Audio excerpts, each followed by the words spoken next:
So this is the old school version of that.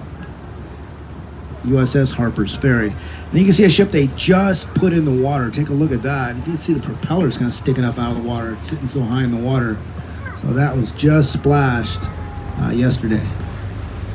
Just put in the water.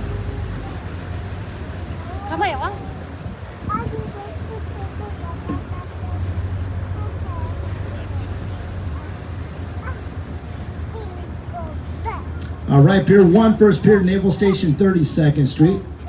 Largest surface warfare fleet on the West Coast. One of the many places I used to call home, right over here.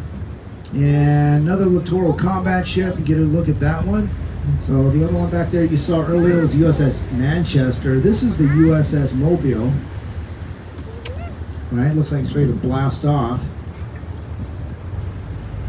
And as I said, we don't have aircraft carriers in this part of the bay, but we do have helicopter carriers. We can see one coming up here on pier number 2. It's the USS Essex, and she is a Wasp-class helicopter carrier. Joint crew of Navy and Marine Corps. And these don't have steam-powered catapults. We run with 2,200 Marines, 1,100 Navy personnel, 36 helicopters, 6 of the AV-8B Harrier II vertical takeoff and vertical landing jump jets, because like I said, there's no steam-powered cats, so the planes have to take off vertically. They also have the Cobra attack helicopters, CH-53s, largest helicopters flown in the Corps, and hovercraft come out the back. So you can see the back end of the ship. That's a semi-submersible docking well, and they have the hovercraft called the LCACs that fly right into the back of the ship, get the Marines ashore. You can see some protection devices on the back of the ship, right below the American flag. That is the Sea Sparrow point-blank missile defense system, protects the ship from incoming cruise missiles.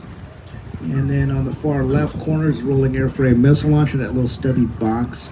And then the right corner, you can see that object. It looks kind of like R2-D2 in the movie Star Wars. You see that? That's exactly what we call that in the Navy, but the real name is the Phalanx Closed-In Weapons System, or CWIS for short. We just call it the R2-D2 because it moves all erratic like R2-D2. That is a protection device that is a last-ditch effort to protect the ship. If anything gets through all the other defenses at the 5-mile perimeter, that turns on and fires 4,200 rounds per minute of tungsten steel penetrators at anything threatening the ship. And very effective. I watched one of those erase something right out of the sky when we were doing some experiments with it. Very effective. We can see a visiting destroyer, 176 back there, kind of tucked in. You can see it looks a little bit different than ours. That is a Japanese destroyer from the Japanese Maritime Self-Defense Force. So they're visiting with their cadets in San Diego. I know, they're here for the holidays. And we have some of our destroyers. These are the Arleigh Burke class guided missile destroyers. And notice the shape, as I said before, no lines perpendicular to the water. Gives them a smaller radar return signature to enemy radar. USS Stedham there, DDG number 63. You might remember her a few years back when she sustained all that heavy battle damage. I don't know if you guys remember that, right? When they were fighting those aliens in the movie Battleship. That is called Hollywood magic when you see that. Aliens can't take the Navy. I'm like, what is that all about? Not my Navy. So get a good look at those 5-inch 62 caliber deck cannons. They're on the bow. Fire 20 rounds per minute, 13.5 miles out.